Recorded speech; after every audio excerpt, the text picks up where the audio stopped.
now because you smiled. Okay, so a useful word to know in Welsh is probably going to be thank you. You guys can use it as you're going through Wales. I know you're only here for a couple of days, but you can still use it. Okay, so to say thank you in Welsh is diolch. Diolch. Diolch. Diolch. Diolch. Diolch. So D-I-O-L-C-H. Diolch. Diolch. 1, 2, 3, diolch. Diolch. Oh, louder. Ready? 1, 2, 3. Diolch. Oh, that's pathetic. Ready? 1, 2, 3. Diolch. Thank you very much. Okay, so you guys can now say thank you in Welsh. It's pretty cool. Now then, as Welsh people, we're very, very polite, obviously. So, I mean, now that you know thank you, you're probably going to need to know please as well. And like I said, really ancient language, so please is not please, it's actually 4 words long, okay? So you've got us. Us. Us. Us. Us. Us. Gwelwch. Gwelwch. Gwelwch. Gwelwch. Gwelwch. Gwelwch. Un. Un. Un. Un. Un. Un. Dda. Dda. Dda. Dda. Dda. Dda. Os gwelwch yn dda. Os gwelwch yn dda.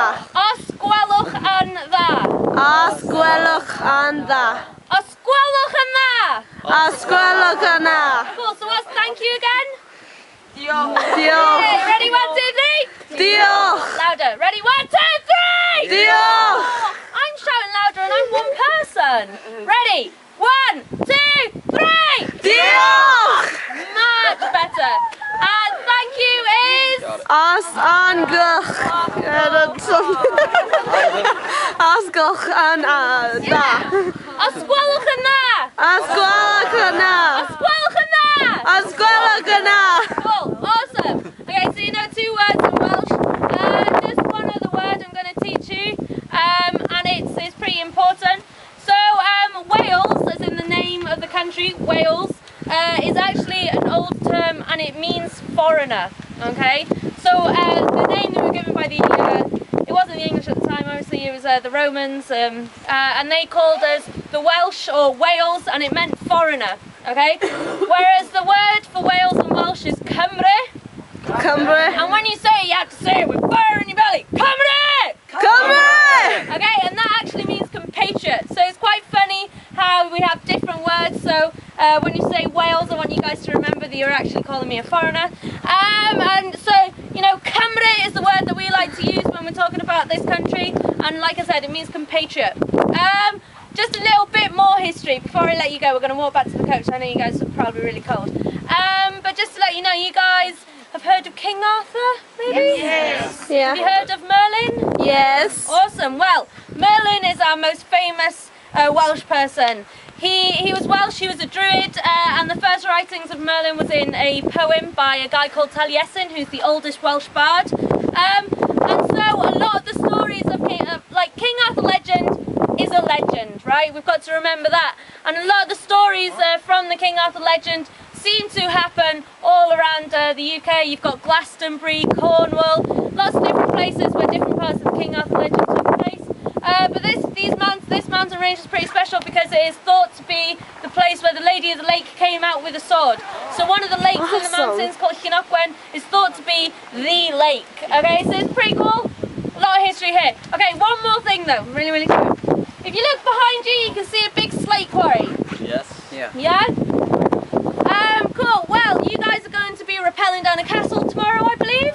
Yeah. Yeah? So I just want to tell you a bit of history about the castle as soon as you go in there. It's not actually a castle.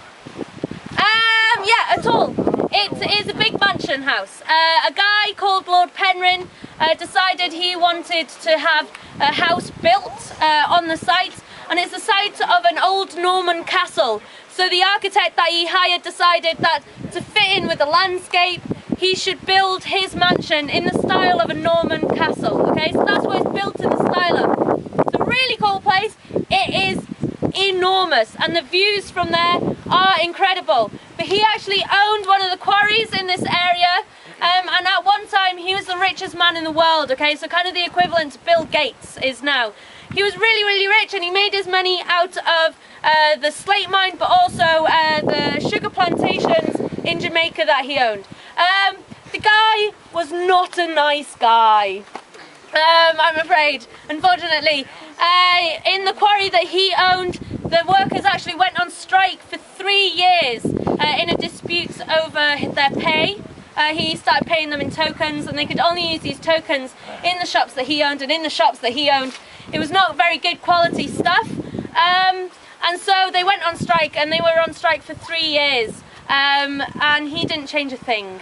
And so after 3 years of being on strike, they actually went back to work because they had no other choice. And like I said, he made a lot of money out of sugar plantations in Jamaica, which, as you guys know, was not a very nice business. It was part of the slave trade triangle going around the UK, America, and parts of Africa. So he was not a nice guy. But the place that he got commissioned to build is amazing. And now, you know that charity I was telling you about who own 13 of the peaks in the Snowdonia mountain range?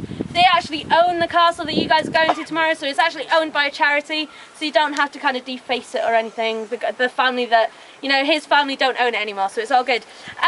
But yeah, so I want you guys to appreciate the castle for what it is tomorrow.